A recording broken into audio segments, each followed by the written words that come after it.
कभी कभी जीवन में एक नया अध्याय शुरू होता है और उस नई शुरुआत के साथ हम चाहते हैं कि हमारे घर में शांति, सकारात्मक ऊर्जा और सुख समृद्धि आए।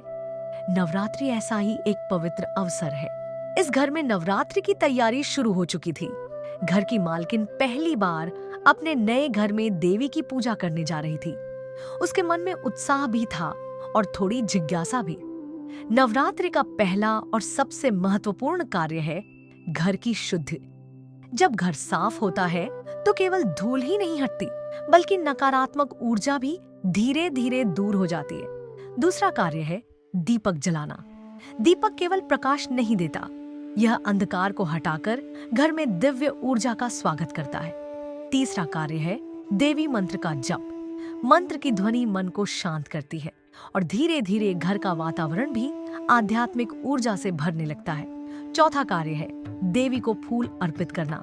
लाल और पीले फूल भक्ति और सकारात्मकता के प्रतीक हैं। जब फूल अर्पित किए जाते हैं तो मन में भी श्रद्धा का फूल खिलता है। पांचवां कार्य है तुलसी या पौधों की पूजा। प्रकृति की ऊर्जा हमारे घर की ऊर्जा से जुड़ी होती है। जब हम प्रकृति का सम्मान करते हैं तो जीवन में संतुलन आता है। छठा कार्य है दान। नवरात्रि में किया गया दान सिर्फ किसी की मदद नहीं करता, यह हमारे भीतर करुणा और कृतज्ञता को भी जागृत करता है। और सातवां कार्य सबसे महत्वपूर्ण, सकारात्मक विचार, क्योंकि घर की सबसे बड़ी ऊर्जा दीवारों से नहीं बल्कि मन से आती है। धीरे धीरे उस घर का वातावरण बदलने लगा।